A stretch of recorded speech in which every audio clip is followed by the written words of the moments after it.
Hello friends, welcome to my YouTube channel KL study friends. MP वर्ग 2 चयन परीक्षा जो आपकी अगस्त में होने वाली थी, इसका अभी तक तो नोटिफिकेशन नहीं आया है, लेकिन बहुत ही जल्द आप सभी को नोटिफिकेशन देखने को मिल जाएगा।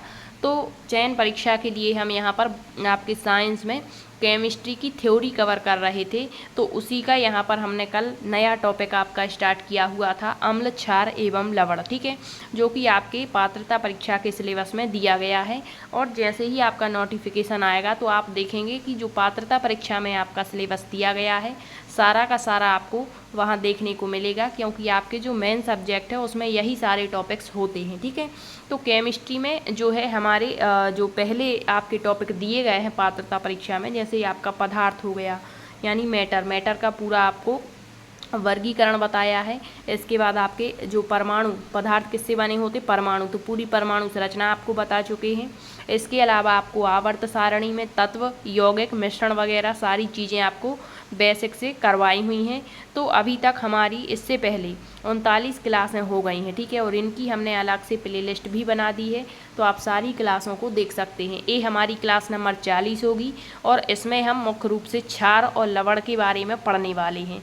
कल का सेशन आप देखेंगे तो वहाँ आपको अम्ल के बारे में सारी चीज़ें बताई हुई थी, तो एक बार दोबारा से हम आपके अम्ल को देख लेते हैं, थोड़ा सा आपका रिवाइज भी हो जाएगा और आप देख पाएंगे कि क्या कुछ चीज़ें हमने कल के सेशन में पढ़ी हुई थी। तो पहले आप सारी क्लासों को एक बार देख लें। ठीक है, क्योंकि जब तक आपकी पूरी थ्योरी क्लियर नहीं होगी तो आप प्रैक्टिस भी नहीं लगा पाएंगे, मतलब प्रैक्टिस सेट आसानी से आप क्वेश्चनों के आंसर नहीं दे पाएंगे। तो प्रैक्टिस सेट लगाने से पहले आपको थ्योरी कवर करना ज़रूरी है। और एक बार जब आपका नोटिफिकेशन आ जाएगा तो आप इस तरीके से थ्योरी को कवर करके रखिए कि आप फिर जब नोटिफिकेशन आ जाए तो मात्र आपको रिवीजन करना पड़े, मात्र आपको क्वेश्चन देखकर उसका आंसर बताना पड़े। ठीक है, तो आपका जब नोटिफिकेशन आ जाएगा तो आपके पास में बहुत ही कम समय रहेगा, तो थोड़ी सी वहाँ पर हड़बड़ाहट टाइप की होने लगती है। ठीक है, कि इतना कम समय है और कैसे अब हम चीज़ों को कवर करेंगे। तो अभी आपके पास में टाइम है। यदि नोटिफिकेशन आपका 15 या 20 दिन लेट भी होता है तो आपके लिए ही बेहतर रहेगा, क्योंकि आपकी परीक्षा तो होनी है, ये बात तो बिल्कुल निश्चित है। अब 15 या 20 दिन लेट होती है तो आपके लिए ही यहाँ पर अच्छा है, क्योंकि वैसे तो आपके लिए नोटिफिकेशन नहीं आने से मतलब डाउट भी बना हुआ है कि क्या सिलेबस रहेगा। ठीक है, क्या नई चीज़ें वहाँ पर आएंगी, क्या पूरा पैटर्न रहेगा परीक्षा का। लेकिन जहाँ तक आपका जो है मेन सब्जेक्ट पूछा जाना है तो ये सारे टॉपिक तो आपको देखने को मिलने वाले हैं, तो अभी से आप इनको बहुत अच्छे तरीके से कवर करके रखिएगा। तो देखिए, कल की क्लास में हमने अम्ल के बारे में पढ़ा था, तो अम्ल, क्षार और लवण पढ़ने से पहले हमें पीएच वैल्यू जाननी चाहिए कि क्या होती है पीएच वैल्यू, किसकी पीएच वैल्यू क्या होती, क्षार क्या कहलाते हैं और अम्ल क्या होते हैं। ठीक है, तो अम्ल के बारे में कल हमने पढ़ा था, किसका पीएच मान कितना होता है, ये जो इम्पोर्टेंट है वो आपको बताए हुए थे। इसके अलावा पीएच का दैनिक जीवन में क्या महत्व होता है, अम्ल वर्षा का जो पीएच मान होता है वो कितना होता है, मिट्टी का पीएच मान कितना होना चाहिए। फिर इसके बाद आपको अम्ल बताए एसिड क्या होते हैं, इनके गुण क्या होते, स्वाद में कैसे होते हैं, ये कौन से पेपर को किस रंग में बदल देते हैं, इनका जो पीएच मान है अम्ल का वो 7 से कम रहता है, ये चीज़ें। ठीक है, इसके बाद अम्ल पर जो विचारधाराएं दी थी विद्वानों ने वो आपको बताई। आर्हेनियस ने क्या कहा था, ब्रांस्टेड और लॉरी ने क्या कहा था और लेविस ने क्या कहा था अम्ल के बारे में।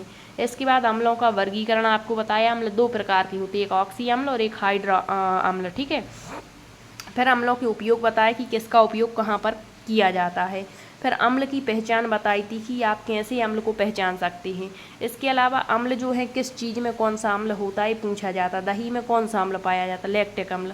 ठीक है, तो इस तरीके से अब अम्लों की पहचान बताई थी 3 प्रकार से। ठीक है, तो वो आपको कल का सेशन इसके लिए देखना है तो आप देख सकते हैं, प्लेलिस्ट बनी हुई है, सारे सेशन आप वहाँ पर देख सकते हैं।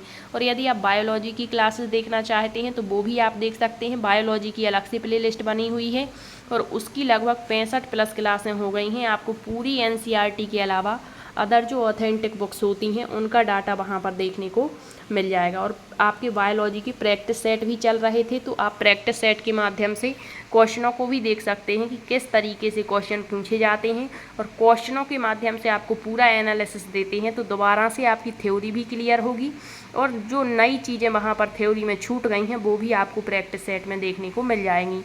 तो बायोलॉजी के लगभग 15 से 20 प्रैक्टिस सेट भी हो चुके हैं, तो आप उनको भी बिल्कुल क्रमबद्ध रूप से जैसे हमने थ्योरी कवर करी थी उसी के अकॉर्डिंग आपको प्रैक्टिस सेट भी देखने को मिल जाएंगी। ठीक है, तो आइए आज के सेशन को हम स्टार्ट करेंगे और यहाँ मुख्य रूप से हम क्षार और लवण के बारे में पढ़ेंगे।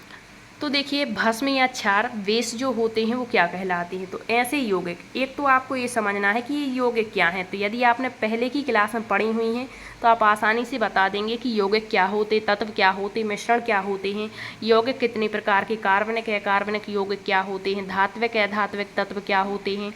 इसके अलावा मिश्रण में समांगी विषमांगी मिश्रण क्या होता, कोलाइडी विलयन क्या होता, परिक्षेपण माध्यम परिक्षिप्त प्रावस्था क्या कहलाती है।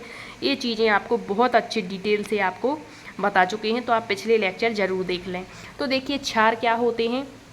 ऐसे यौगिक जो अम्ल से क्रिया करके लवण एवं जल बनाते हैं वो आपके क्षार या भस्म कहलाते हैं। तो ऐसे यौगिक होंगे जो अम्ल से क्रिया करेंगे और लवण और जल बनाएंगे। अब अम्ल की पहचान आपको बता चुके हैं कि किस तरीके से आप पहचान सकते हैं कि अम्ल होता है।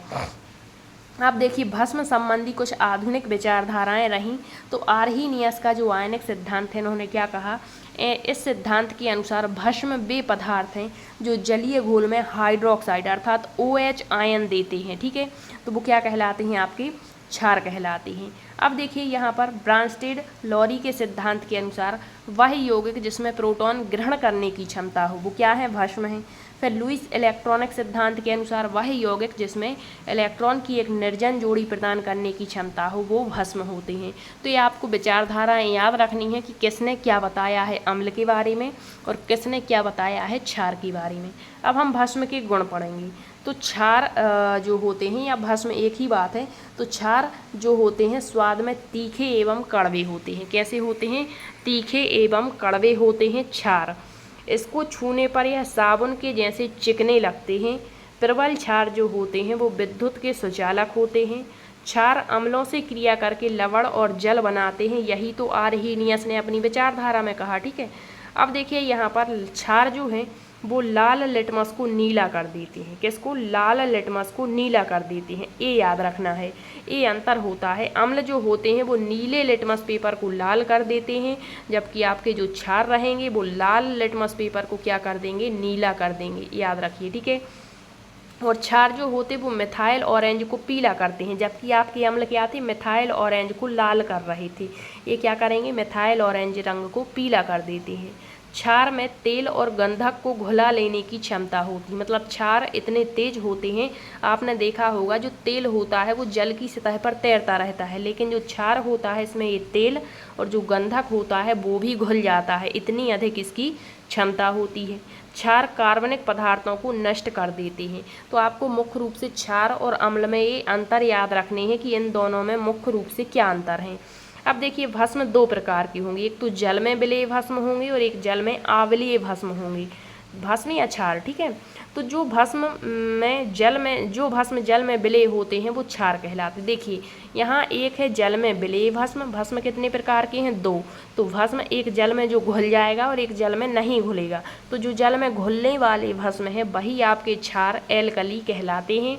जैसे सोडियम हाइड्रोक्साइड NaOH, कभी कभी डायरेक्ट फॉर्मूला देगा और कहेगा ये किसका सूत्र है, तो ये सोडियम हाइड्रोक्साइड है। ठीक है, पोटेशियम हाइड्रोक्साइड KOH। आपको बार बार कहा है कि जितने भी आवर्त सारणी में इम्पोर्टेंट तत्व हैं उनके आपको संकेत और सूत्र याद रखने, क्योंकि आपका एक अलग से चैप्टर दिया गया है, सूत्र एवं संकेत समीकरण। ठीक है, तो आपको हर एक जो तत्व होता है उसका संकेत याद रखना है।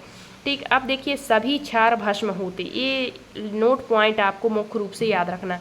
हमने पढ़ा कि जो भस्म है वो कितने प्रकार के हैं, दो प्रकार के। एक तो जल में विलेय, मतलब जो जल में घुल रहे हैं, और जो जल में घुल जा रहे हैं वही तो आपके क्षार हैं, और एक जल में अविलेय। अब देखिए, जो जल में घुल रहे हैं तो जो सभी क्षार हैं वो भस्म होते हैं, लेकिन सभी भस्म क्षार नहीं होते।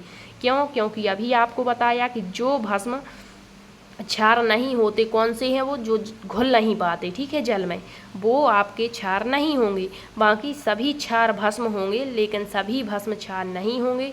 इसका कारण यह है कि सभी भस्म जल में विलेय नहीं होते। जो विलेय हैं वही आपके क्षार हैं, जो विलेय नहीं है वो आपके क्षार नहीं है। तो याद रखना, ये पूछ सकता है आपसे क्वेश्चन, क्षार के बारे में असत्य कथन बताइए।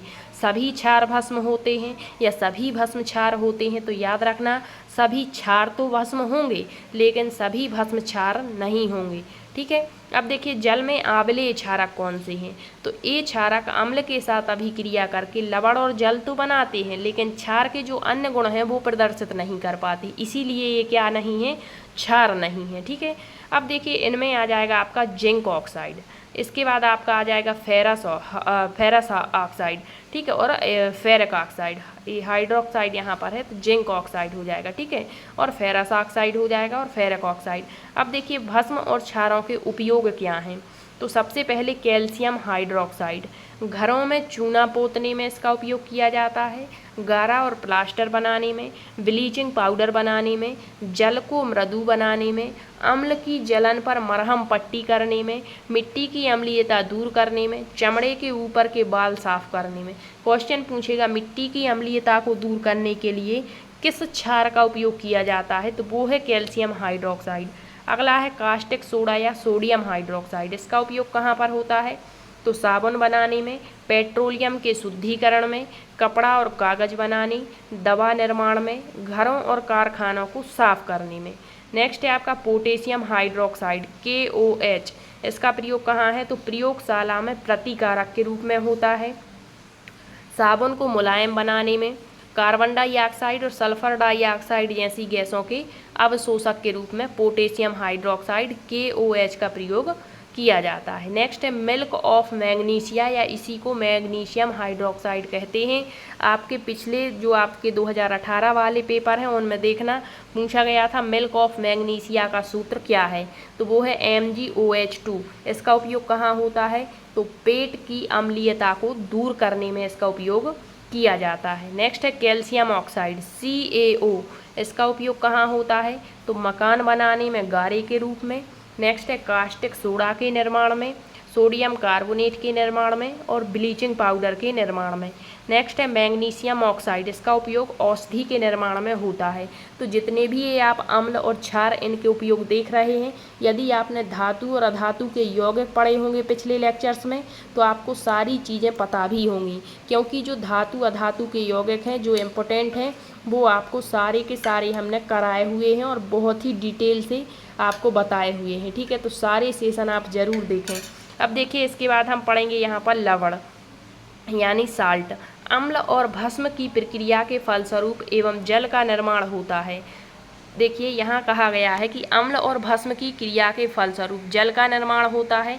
तो देखिए, लवण क्या होते हैं? जैसे ये आपका क्या हो गया? क्षार, और ये हो गया आपका अम्ल, और इनकी क्रिया से क्या बन गया? यहाँ पर जल बनता है। ठीक है। कुछ प्रमुख लवणों के उपयोग देखिए यहाँ पर, जैसे साधारण नमक या सोडियम क्लोराइड NaCl, ये किससे बना है? तो अम्ल और क्षार की क्रिया से बना है। तो ये सोडियम जो क्लोराइड है ये आपका लवण है। इसका उपयोग कहाँ होता है? खाने के रूप में, अचार के परिरक्षण में इसका उपयोग किया जाता है। मुख्य रूप से याद रखना, ये क्वेश्चन आपका एक चैप्टर परिरक्षण भी दिया गया है जिसमें आपको खाद्य पदार्थों का परिरक्षण पढ़ना है, जिसमें आपका मुख्य रूप से सोडियम क्लोराइड और आपका बेंजोइक अम्ल आता है। यहाँ से हर बार क्वेश्चन बनता है। अगला देखिए, खाने का सोडा या सोडियम बाइकार्बोनेट, इनके सूत्र आपको याद रखने हैं। ठीक है। ये धातुओं के यौगिक हैं आपके। तो देखिए, यहाँ पर NaHCO3 इसका सूत्र है।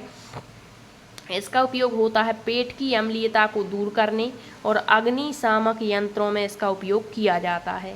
नेक्स्ट है धोवन सोडा या सोडियम कार्बोनेट, इसका सूत्र याद रखना Na2CO3 × 10H2O। इसका उपयोग कहाँ होता है? कपड़ा धोने में इसका उपयोग किया जाता है। नेक्स्ट है कास्टिक सोडा या सोडियम हाइड्रोक्साइड, 1 मिनट रुकना। तो कास्टिक सोडा या सोडियम हाइड्रोक्साइड का उपयोग कहाँ होता है? अपमार्जक का चूर्ण बनाने में किया जाता है। नेक्स्ट है आपका पोटेशियम नाइट्रेट, इनके सूत्र भी आपको याद रखने। यदि पूछ लेगा पोटेशियम नाइट्रेट का सूत्र क्या है तो आपको पता होना चाहिए। ऑप्शन में यदि इस तरीके से दे दिया KNO3 KNO2 तो इतने में ही आप कन्फ्यूज हो जाएंगे। तो याद रखना, पोटेशियम नाइट्रेट का सूत्र KNO3 है और इसका उपयोग बारूद बनाने में किया जाता है। ठीक है। तो यहाँ पर हमारा ये जो टॉपिक है अम्ल, क्षार और लवण वाला वो क्लियर होता है। इसके बाद आपका अगला जो चैप्टर दिया गया होगा उसको हम स्टार्ट करेंगे। और यदि आपको क्लासेस पसंद आती हैं तो वीडियोस को शेयर ज़रूर करिए, और यदि कहीं पर कोई भी आपका डाउट बनता है तो आप कमेंट्स के माध्यम से पूछ सकते हैं, ठीक है। और हमारी यहाँ पर 40 क्लासें ये हो गई हैं आज केमिस्ट्री की, तो इसमें आपके बहुत अच्छे तरीके से सारे टॉपिक क्लियर करवाने का प्रयास किया है। अब आपके कुछ जो न्यूमेरिकल्स क्वेश्चन बनते हैं उनको भी हम अलग से स्टार्ट करेंगे सेशन, उनमें आपके सारे न्यूमेरिकल्स कवर करवाने का प्रयास करेंगे हर टॉपिक से, ठीक है। और आपकी जो फिजिक्स की 2 क्लासें हुई थी अभी, उसको भी हम कंटिन्यू करने का पूरा प्रयास करेंगे। जब भी हमें टाइम मिलता है तो आपके लिए क्लास लाने की पूरी कोशिश करते हैं, ठीक है। तो यदि आपको क्लासेस पसंद आती हैं तो शेयर ज़रूर करें। मिलते हैं अगले सेशन में, तब तक के लिए सभी का बहुत बहुत धन्यवाद।